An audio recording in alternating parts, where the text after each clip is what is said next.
Yeah, And, oh, recording in progress. but did you set it up to share screen?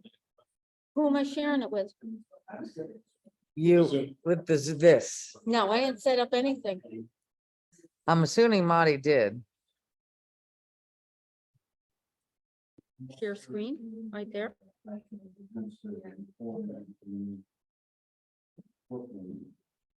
That's not one? Share your Yeah. screen. Your computer's locked for that, so where's Zoom here?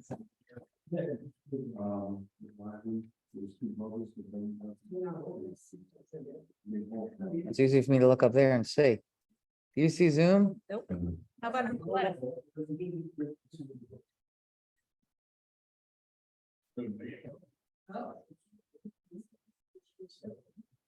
I can just touch ID it. Should be okay. Don't you know your, do you know your computer's password? Yeah. Are you sick? Is that why you're wearing that mask? I have had a winter of a cold and I don't want anybody to get it. So you started the first tour last Saturday? Yeah, we did great. Okay, are we good here? Let me see. Open it again? I don't want to end this meeting because I'm afraid we can't restart it. Oh, no. All right, so let's go back to share screen. I'm just doing recording mic also. I put it on my. Okay, we're in. If you can minimize that. All right, here's the screen shared.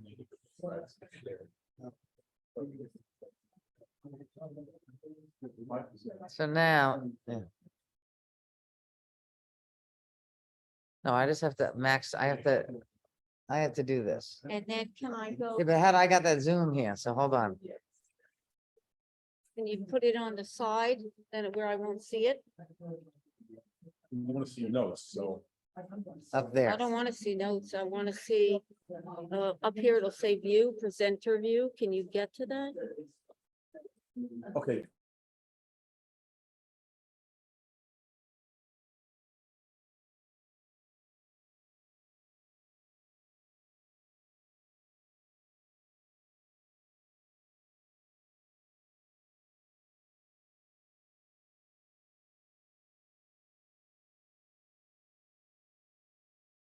Yeah. Okay. Um,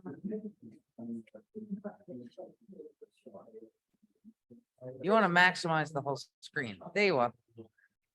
What'd you just do? I hit presenter view. Perfect. There it goes. And then here. Great. Yeah, okay. But you're gonna have to have that on the top or it won't record. Okay, I don't think it's gonna make a difference. No. You're seeing my whole screen. Yeah. Yep. Well, who's doing that? He is. with Oh, us. and we have to straighten this a little focaccia. Should be like that. How do you want it? Well, this leg That's should what- be a little higher. That one higher? I'm very sorry for your family's loss. Oh, I know. Terrible. How's that? Is that? That's as high as that one goes. I'll lower this one. Really? Yeah, let's stick this one. Better? You have to be here for, You want the whole thing lowered or you want the square? here, let's just, do you have something we can shove under there? Here, I'm gonna fold, here, I'm folding the password. I think the screen is perfect, not the, Perfect. Okay. Now, I have to be here, right? No, you have to click it. The microphone got to be near your computer. I'm gonna see if I could get it.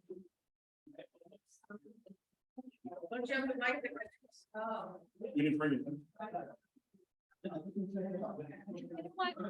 I can probably do my notes.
Okay.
Oh, guys, get ready to start.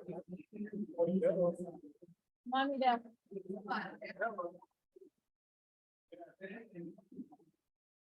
Get ready to start.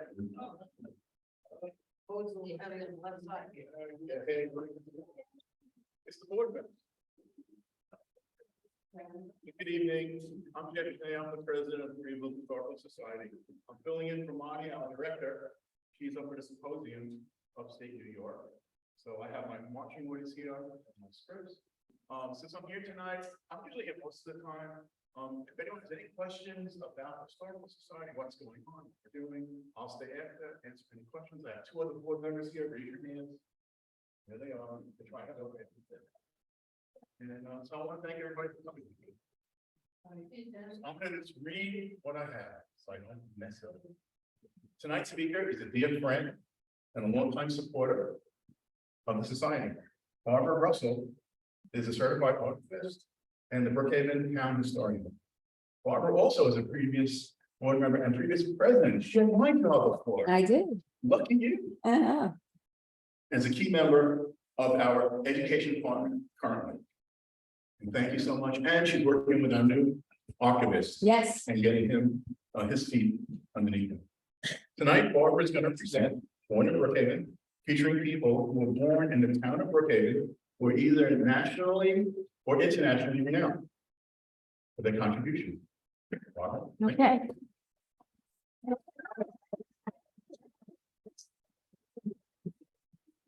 So I just want to say, we are recording this and I have a pretty loud voice.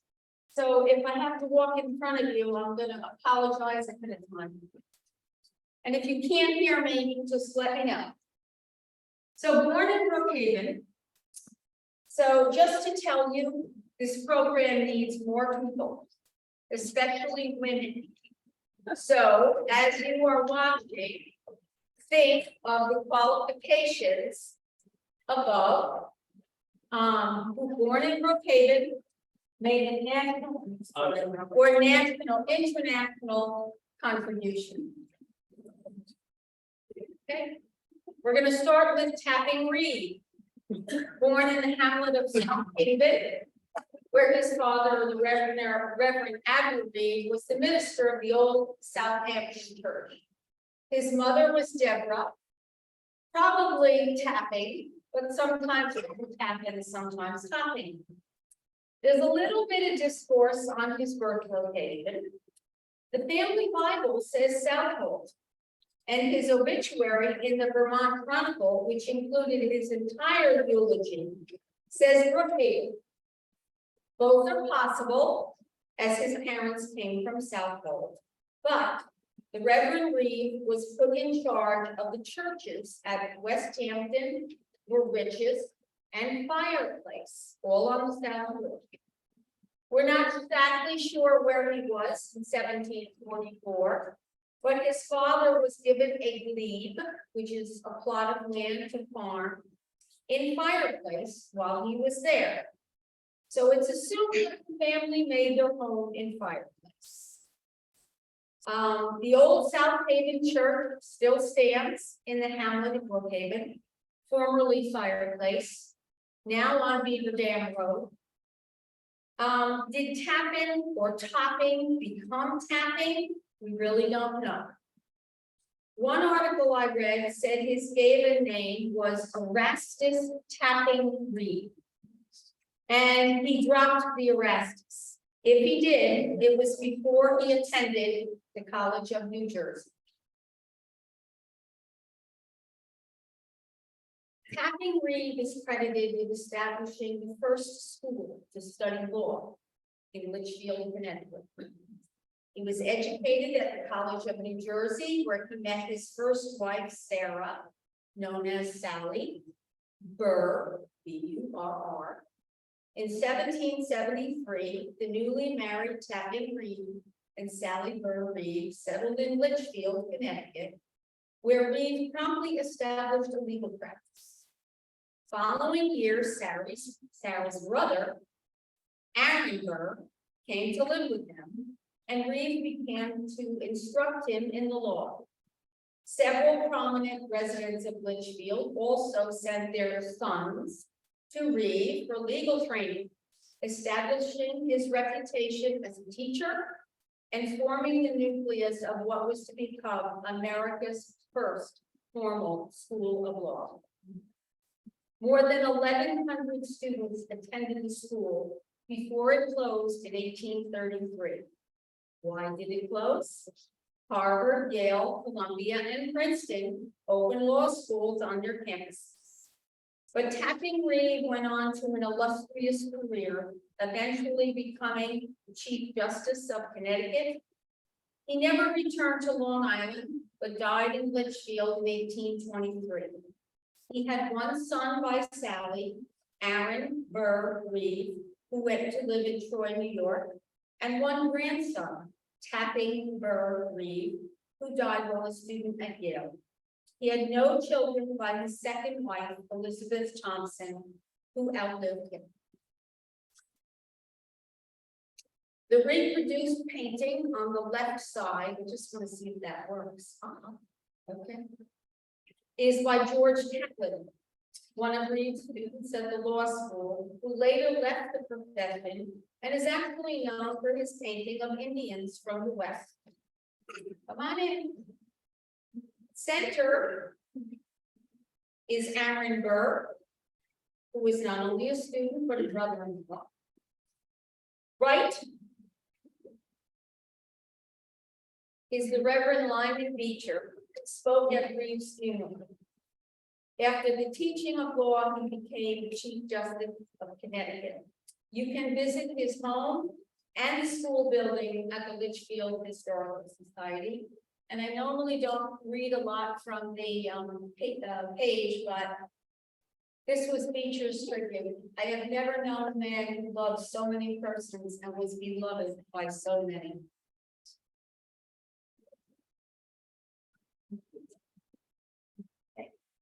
On to Seth Jagger Rader, born on his family's farm in Manorville in 1874, educated at Princeton, and began a career as a civil engineer. His grandfather Seth, his father David, his sister Lulu, and her husband Finley Porter are all buried in the Methodist Cemetery in Manorville. Anybody ever hang out at the Maples? Okay, it's right near the Maples. Rayner's ability as a surveyor caught the eye of golf's champion designer, Charles Blair McDonald, who recruited him to work on the National Golf Links in Southampton. His success sent him in the direction of designing and building golf courses all over the US and abroad. This is one of the few pictures there is of Seth Jagger Rayner.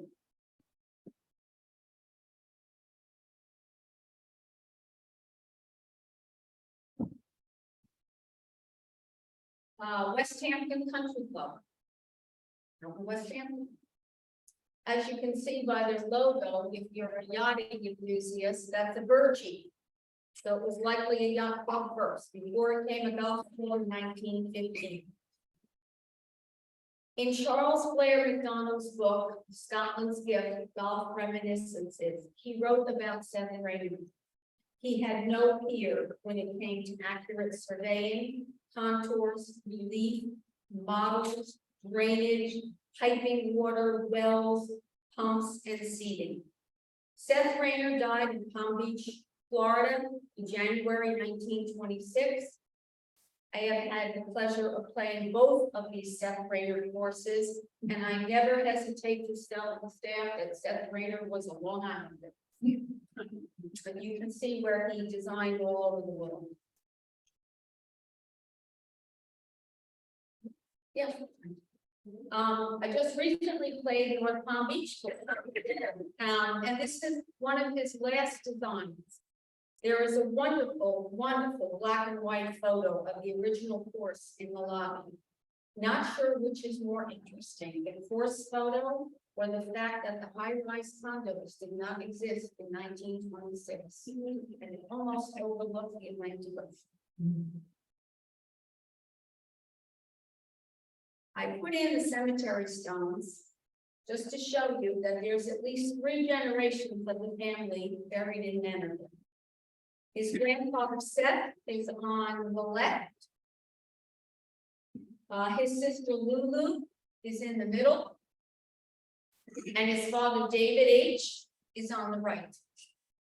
He also had another local connection. His sister Lulu married Finley R. Porter, who built the automobile, the FRP touring car in Port Jackson, up by the railroad station where they built the cars. Seth Rayner is buried in, he actually died in West Palm Beach, Florida, and he's buried in the Southampton Cemetery.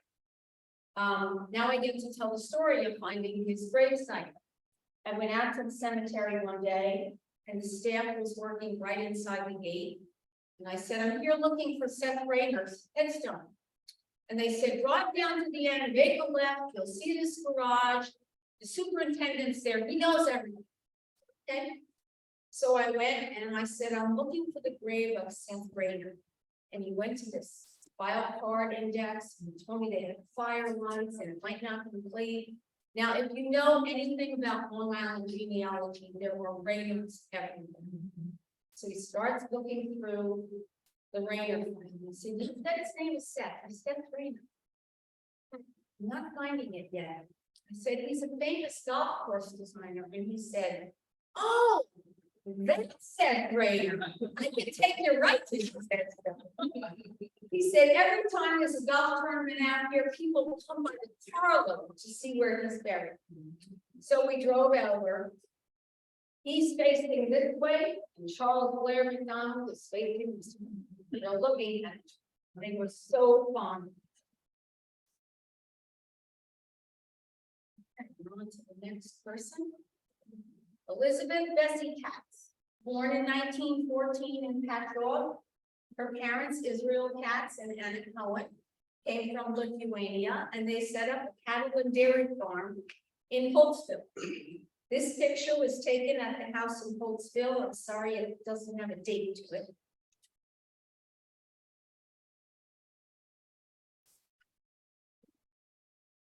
You can read that quote, horses and riding boots. She knew the difference between calf skin, kid skin, cowhide, and sheepskin. Anybody guess where this is going? Okay, I'll start to talk. Following her graduation from Patchogue High School, Beth followed her older sister to New York City, intending to enroll at the Pratt Institute and become a social worker. But she wore shoe size 4B and found a job modeling shoes. She absorbed everything from cut materials, manufacturing, and style. During World War II, she left the business to join the Red Cross, where she served at a hospital for recuperating soldiers. After the war, she developed a sense of everything you needed for a great shoe: fit, comfort, style, material, but the industry was male-dominated. She interviewed for a design position with Andrew Geller Shoes, and she met Mary, their sales and advertising company. They went into the shoe business, and it was the first time she could use her talent from start to finish. Their first collection consisted of this one shoe.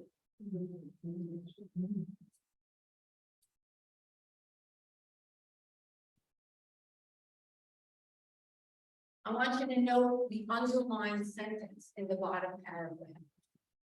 It was the first American shoe company to be carried overseas in Paris, London, and stuff.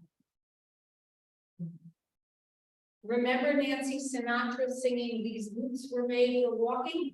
Walk-in, actually. Beth Levine designed and made her boots.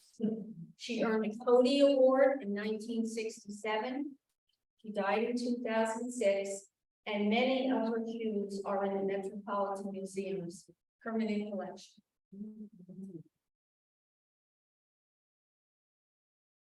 Oliver Harrison Perry Roberts. Again, born in Manorville in 1813, and then lived in Belport. The story goes, he was working in his shop one day when he accidentally tossed a board away from his workspace. It landed on some buckshot and promptly rolled over the buckshot and broke the nearby window. His curiosity piqued as he liked to invent things, and he began working on a wheel hub that would roll on balls. Here he is pictured on his invention, the Velocipede, with his son Wolstein and his friend. Contrary to what you may have heard, he did not invent the ball bearing, but people will say that. But he did receive a patent in 1866 for his anti-friction roller. He would have likely been surprised to find out that his humble home on Browns Road is now on the market for about 1.3 million. Because he didn't invent the ball bearing, but he did have the first patent for the type of thing. Apparently, the people of Belport did not want this to fall into obscurity. So in 1968, they erected a bronze plaque on South Country Road, Oliver Hazard Perry Robinson, recognizing Robinson as securing the country's first ball bearing patent. And you can see it had a rough edge to it, so it was too time consuming, and he let his patent lapse. Mary Louise Booth. She was one of Brookhaven's best kept secrets, and I emphasize the word was. Born in Yaphank, then called Millville, in 1831, she was the daughter of William Chatfield Booth and Nancy Munsell. Her father worked in the nearby mill and was also the school teacher in Yaphank. The oldest of 4 children, she was an exceptional academic success. At the age of 14, her parents moved to Williamsburg, Brooklyn, where her father was employed as a school principal. Mary started teaching there first.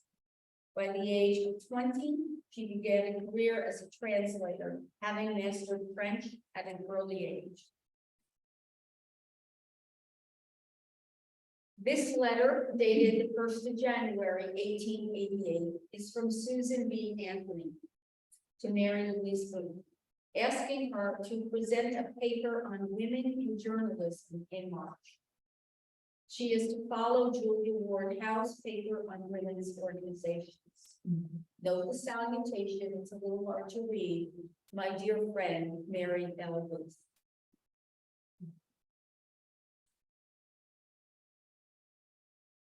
In 1859, she wrote the first history of New York City to be used as a textbook. In 1867, the Harper brothers wanted her to initiate a new weekly magazine. She was founding editor of Harper's Bazaar and stayed 22 years. She traveled to Europe and brought back the latest in fashion and culture for publication. There is a biography of Mary Louise Booth by author Trish Foley, available locally. Mary Louise Booth is no longer a name lost to time. I like to remind people she started her education in a one-room schoolhouse in Yaphank, New York. You'll be interested to read that she translated Uprising of the Great People from French to English at the request of President Abraham Lincoln. She felt it was her way to support the Union Army where her brother was serving, and she did receive a letter of thanks, probably written by William Seward, but signed by Abraham Lincoln.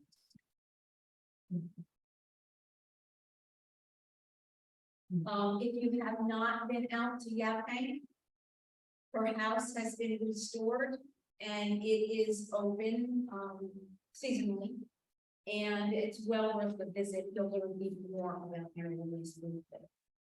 Okay, I can see this. Okay, the next few people is a little bit like preaching to the choir here in the 3 villages, but you have to remember that I give this talk in Eastport and Patchogue, not Patchogue now, but maybe Mauritius, and they're not as familiar with these names as we are, and they certainly need to be included.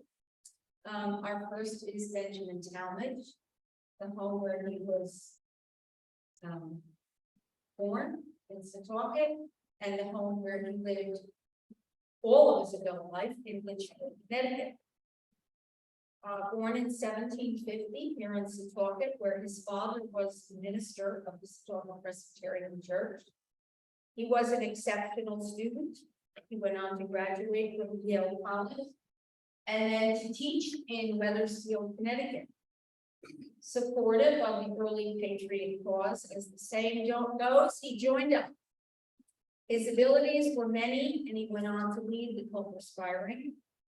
After the war, he married Mary Floyd, a daughter of William Floyd of Mastic, and moved to Litchfield, Connecticut, where his papers are in the Litchfield Historical Society. After the war, he became a businessman and later a member of Congress. He has been a long-known person on Long Island, but with publications, television, in the past 10 years, he's now a nationally known person and rightfully so. He's buried in Litchfield.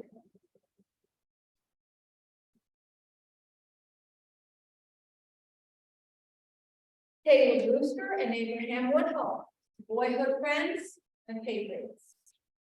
If you are familiar with the Culver's Spy Ring, which operated in the American Revolution, you know these names, as they are two of Washington's reliable spies. Both were born in Setauket and grew up together with Benjamin Talmadge. They are pictured here in a mural by Vance Flock, done in 1951. It's in the Setauket School. The man on the left is Woodhull, and the man on the right is Brewster. Caleb Brewster left home for a life at sea as a teenager, which proved to be helpful during the war when he made probably hundreds of trips across Long Island Sound in a whaleboat. Woodhull remained in Setauket, running his family's farm after the premature death of his only brother. Both risked their lives to spy for the Patriot cause. Abraham Woodhull's house on Dyke Road in Setauket. In case you have never gone to the Library of Congress digital images, I chose this last page of correspondence with Caleb Brewster and George Washington for a reason. Those involved in the spy ring had code names. Brewster was never known to use his, perhaps a statement about his bold personality. This excerpt of correspondence is from 1778, and he signed it, quote, "I am, with all due respect, your excellency's most obedient and humble servant, Caleb Brewster, Lieutenant." Caleb Brewster also became a Connecticut resident after the war. He is buried in Fairfield, Connecticut. Woodhull remained in Setauket and is buried in the Setauket Presbyterian Churchyard.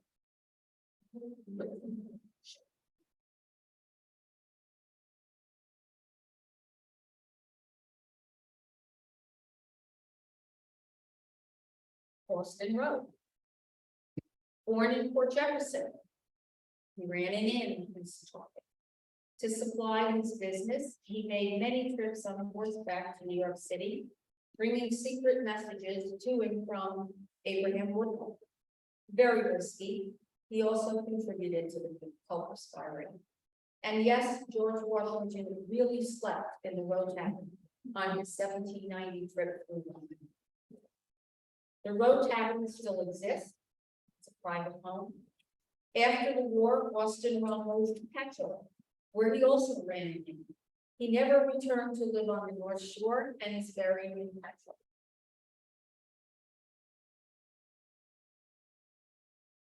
William Floyd. Is that large enough for you to read as it's on the left? I think so. Okay. Born on his family's farm in Mastic in 1734, he's the oldest of 8 children. His father, Nickel, died in 1755, and William inherited 4,000 acres. He had a limited formal education, but excelled at running his estate. He was forced to live in exile during the Revolutionary War. He was in Philadelphia and also in Brookhaven, Connecticut. By the way, it was in Middletown where Benjamin Talmadge got to know William's daughter Mary. When he returned to Mastic, his estate had been ruined. He rebuilt it and in 1804 turned it over to his son Nickel. William Floyd moved his new wife and 2 young daughters to Westernville, New York, where he lived until his death in 1821.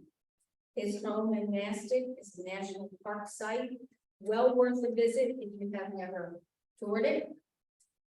He is the only signer of the Declaration of Independence from Suffolk County. This is my little trivia question. Does anyone know who signed the Declaration of Independence from Nassau County?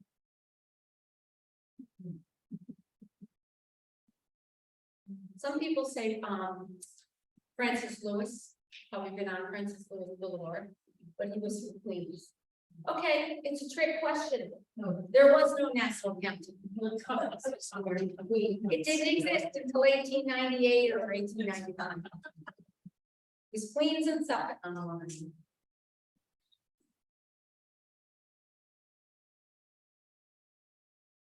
William Sidney Manor. Born in Setauket, moved to Stony Brook in 1814 with his mother and siblings after the death of his father. He became one of the country's best-known genre artists, being one of the first to paint African Americans, not only in their daily work, but actually enjoying themselves. His talent went beyond art, as he was a gifted musician also. The Hawkins Mount House is the first National Historic Landmark in Brookhaven, registered in 1966. I do not believe it's open to the public on a regular basis, but you can drive to it on the corner of 25A and Stonewall Road.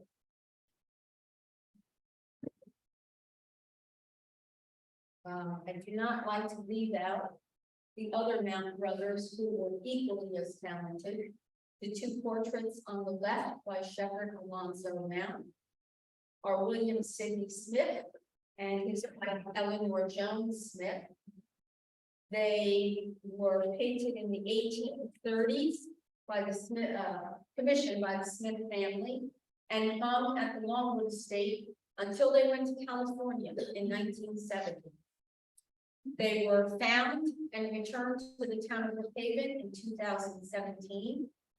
They rest safely where art should be in the Long Island Museum, and we have wonderful copies of them hanging in the Longwood Estate. The other brother is Henry Mount, and the sketch you see on the right was done by his brother William Sidney Mount. Talent tends to abound in families sometimes, and the Mounts certainly have their share. Dr. Alfred Charles Garrott, born in Stony Brook, that 1813, he also had 3 siblings. He was the son of Richard Garrott and Anna Halleck. His parents are buried in the Stony Brook Methodist Cemetery on Christian Avenue. That's the cemetery behind the Stony Brook Community Church. Little is known about his family other than buying and selling land in Stony Brook often. By 1850, his parents are living in Islip and Richard is a shoemaker. Dr. Garrott seems to have left Brookhaven at a young age to attend Lenox Academy in the Berkshires, then on to the College of Physicians and Surgeons in New York and the Berkshire Medical College. After serving as an Army surgeon, he returned to Massachusetts to practice medicine. On the right is one of the 3 lectures or publications he gave on using electrotherapy in medicine, and he was the first to write a book on the subject. His papers are contained in the National Library of Medicine.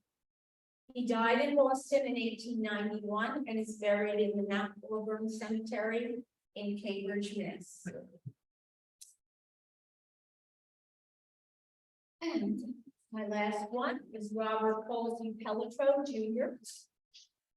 He's still living, born in 1935 in Patchogue, the son of Robert H. Pelletreau and Mary Pigeon Pelletreau.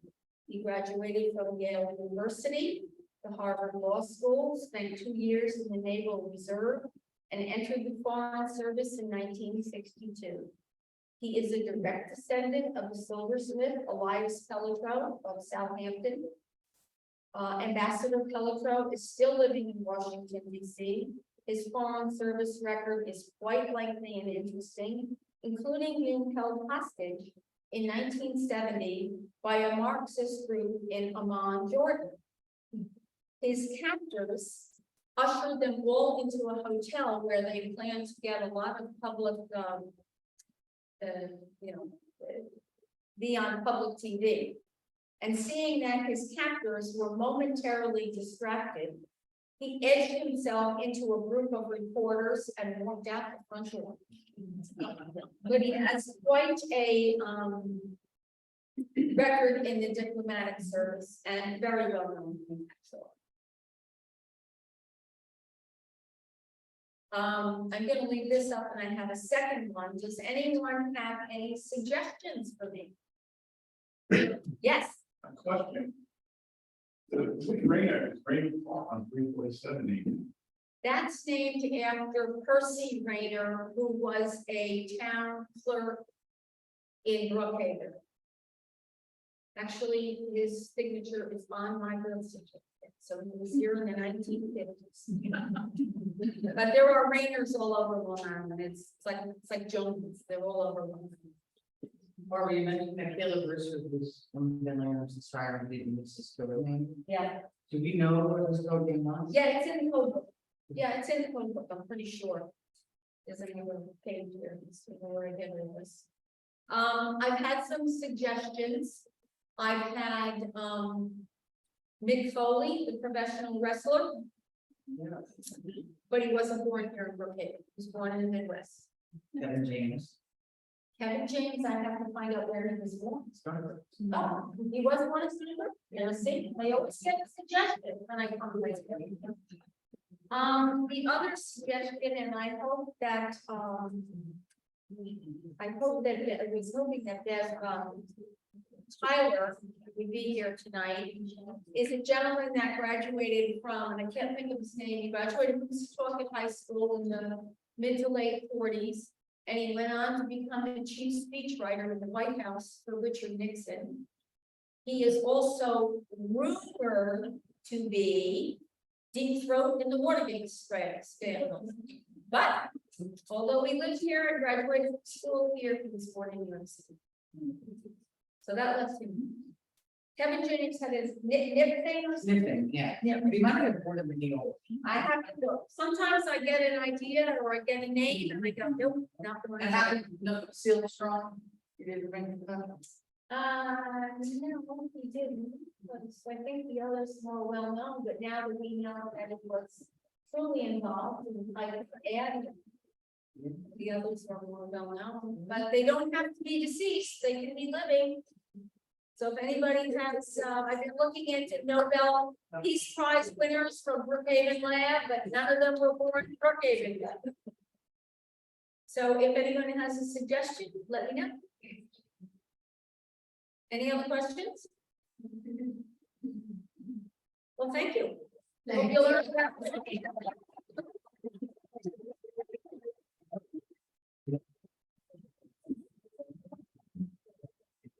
Hi, Carol. How are you? Good. All right, where's my tech specialist? Okay.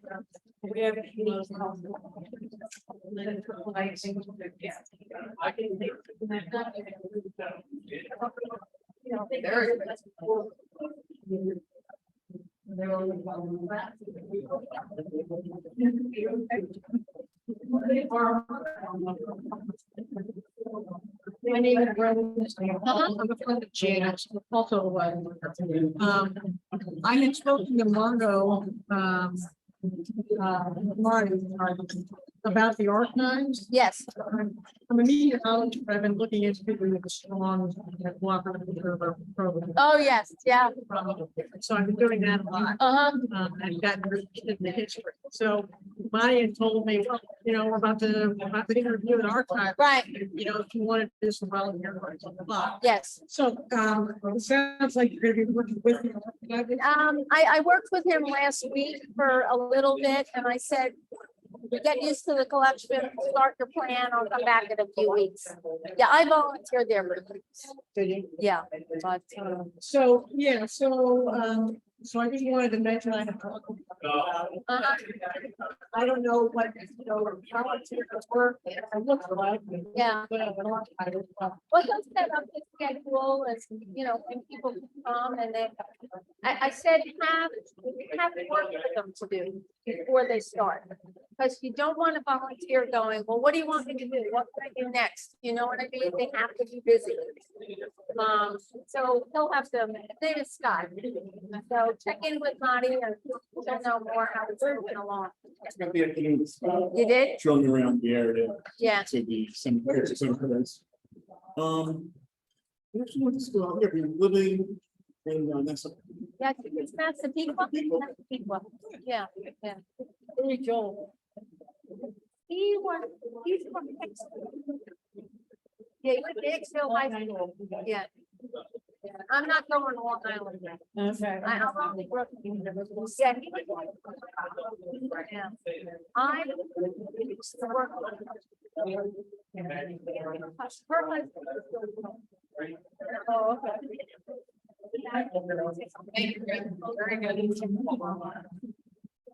Very good. Thank you. Thanks for your support.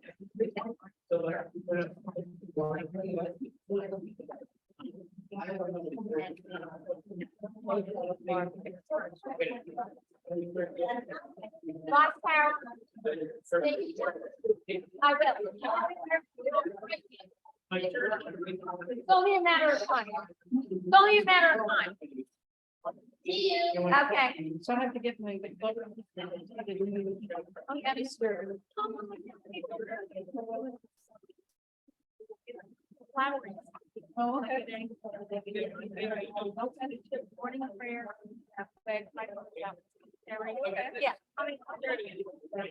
Okay, say hi, Mike. I will. It's good to see you. Good to see you too, always.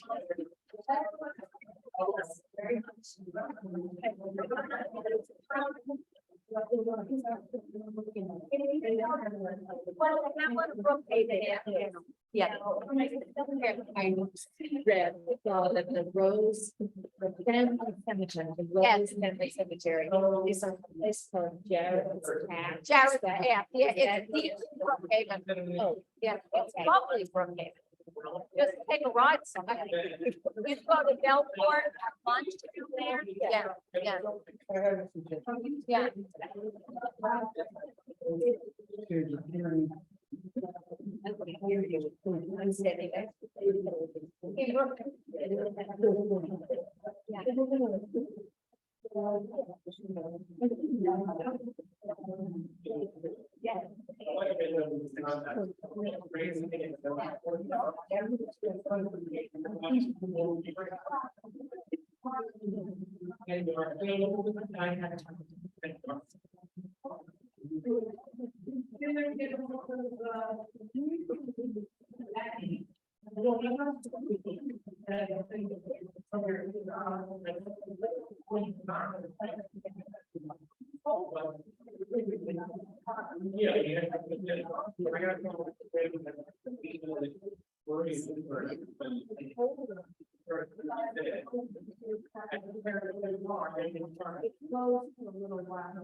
I said good stuff. So, I mean, are you still? Uh-huh.